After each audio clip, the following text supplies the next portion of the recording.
She's a Mona Lisa. Everyone's lining up to see her. She's a Mona Lisa. Everyone's lining up to see her. Mga ka-Barbie, it's Rosetan Garcia and welcome back to my channel. So as you can see by the title, so hindi ito isang review video, but I will share to you guys, I will let you know how I self-administer my injectable glutathione. So before we start, disclaimer lang, nais ko pong ipaalam sa inyong lahat na ito pong gagawin ko na to ay pinag-aralan ko pong mabuti. So hindi ko po siya gagawin lang dahil ang tawag doon, nang wala akong knowledge about this stuff. Again, pinag-aralan ko po itong mabuti. And do not try this at home. This is not recommend na gawin nyo rin sa bahay. So, if you don't have any knowledge about these things or kung paano ito gawin, so wag na wag nyo po itong susubukan. Okay, you better seek the help of any licensed professional like nurse or doctor. So, sila lang po kasi ang may karapatang magganto sa iba. At ako po ay ginagawa ko lang tong self-injection or IV glutathione sa akin lang. Wala akong ini-injectan na iba, kundi sarili ko lang. Again, I have enough knowledge to do these things. So, yung mga magtatanong po na bakit ko ito ginagawa? Kasi before, meron po nga akong nurse. So, meron akong licensed nurse na nag-inject talaga sa akin. But then, there's a problem. Hindi na niya ako ma-accommodate. I need to finish this session, 10 session. That's why I decided to study kung ano or pag-aralan on how to inject intravenous or intravenous glutathione or IV push. So, ang gagawin kong way ng pag-inject ng aking glutathione is IV push or intravenous push. So, direct siya sa vein. And then, yung isa po kasing tawag is IV drip, which is intravenous drip naman. Doon naman yung merong PNS water, if I'm not mistaken, that is 100 ml. So, before we start, I will show to you guys our things. So, but then, this is an alcohol and we need to sanitize first. So, ayan. So, wag na wag niyo po itong gagawin sa bahay. Okay? Again, I have enough knowledge on how to do this kind of stuff. So, meron ako ditong, gumagamit po ako ng 2 syringe. The other one is, this one is 10 ml. And then, this one is 5 cc or the 5 ml. So, bakit dalawang syringe? Kasi hindi ko na kaya, kagaya ginagawa ng nurse ko, hindi ko kaya humuha ulit sa bottle ng ganun kabilis. So, kaya pagkaubos ng isang ng glutathione sa isang syringe, switch agad ako kay 5 ml. And then, meron akong tourniquet. So, meron din ako ditong rubber tourniquet. Kaya lang mas, ang tawag doon, mas madali siyang gamitin. And then, I have scalp vein set or the butterfly. Ito yun. So, ayan. So, ito na nga. So, of course, before we start, syempre, kailangan natin mag-sanitize ng kamay. Ayan. So, my area is cleaned. So, sinanitize ko din siya. And then, nabugas din ako ng kamay.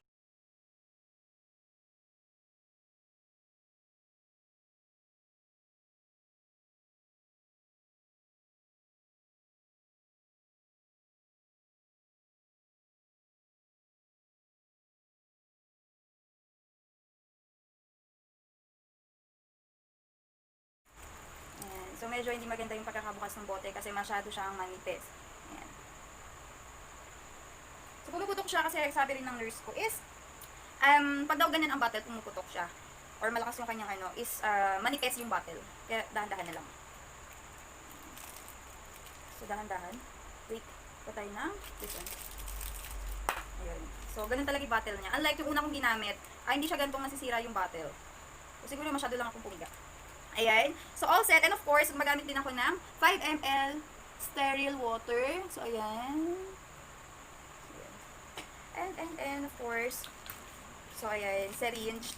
So, ihalo ko na sila.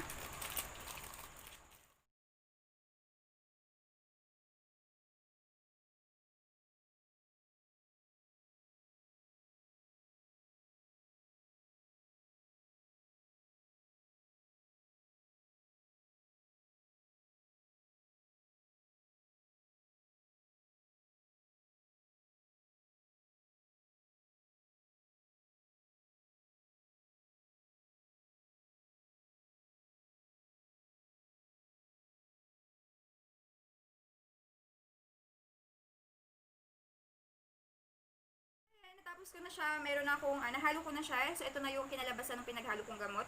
So, wala na rin siyang bubbles. So, makikita nyo. So, dapat pag tinaog mo daw siya, wala siyang bubbles na gagala-gala sa syringe. Gagala-gala. Ayan. So, dalawang syringe kasi, para hindi ako mahirapan kuha ulit and then saksak ulit. So, mahirapan kasi kung mag-alis ng bubbles. So, ayan. So, ngayon, ito naman yung scalp vein. Ayan. Open ko na to.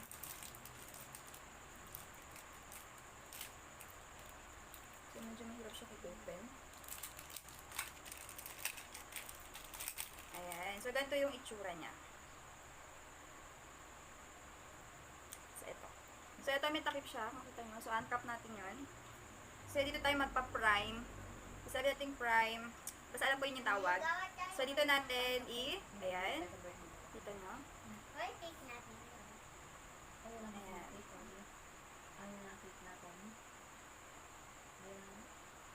Para walang pumasok na hangin. Pagkain na natin talaga. So, ayan. So, ready na ako mag-inject. Inisin ko lang tong area.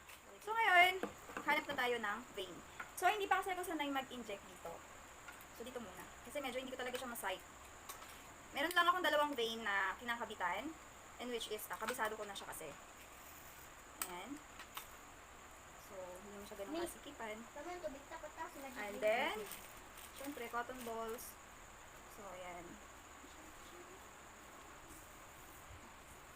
So, mapapansin nyo, medyo lumalabas ng aking vein. You can see here. Makikita nyo. Ayan. So, sa straight vein ako mag-inject kasi that is the easy vein. Kasi pagka sa pa-curve, so baka mamaya kasi biglang lumihis yung karayom kung saan mapunta yung gamot. Ayan. So, lumabas na siya. Nagpakita na siya sa akin. So, dapat lang masanin siya. Ayan. So, ganito yung, ayan. So, ganito siya. Ayan. Ganito dito siya hahawakan. So, ito yung straight line. So, kakapain. Kasi, nakapa din kasi siya. So, para maramdaman mo kung straight ba yung ugat or hindi. Sabi ng nurse, sabi ng kaibigan ko nurse, ini-imagine daw. Kasi sabi ko, paano ba dito kapain? Ini-imagine daw. And then, kinakapa. Diyos ko, ini-imagine. So, paano nga yun? So, ayan. So, let's see. So, kailangan niya it's 33-degree angle. If I'm not mistaken, ha. Ayan. So, ito. Medyo maganda yung ugat natin dito.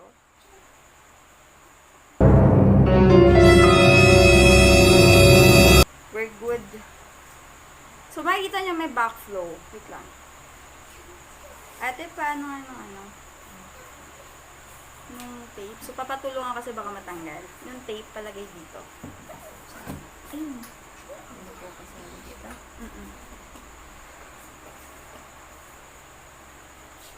Huwag mo masyadong dito dun sa may butterfly. Oo, yan. Ayan. So, okay na. Ayan. Makita nyo siya, may backflow. Kasi pag walang backflow, ibig sabihin, wala kayo sa tamang vein. Or hindi yung na-hit yung vein. So, ayan. Push natin siya. So, medyo na, wait lang pala. Alisin ko muna to. So, ito yung lagi ko nakalimutan is alisin tong tourniquet. So, ayan. So, kita nyo, meron siyang back.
So, lagyan na natin siya nito para hindi mag-blood. So, ito yung mga pinagganitan ko. So, kailangan natin siyang i-dispose ng maayos. Ayan. So, ganun ko na siya. Nasaan yung takip na ito? Hindi ko makita. So, ba na ilagay? So, hindi kasi siya pwede na ito na lang. Pakalat-kalat. So, kailangan yung mga ganitong bagay. This is a biological hazard. So, kailangan natin siyang i-dispose properly. Nang hindi mapupulot or ikakalat sa lansangan. So, meron ako dito ang basurahan talaga niyan. And then, i-dispose ko siya ng maayos. Or, ililibing siya sa lupa. Much better. Much better? Much better. Ayan. So, tapos na.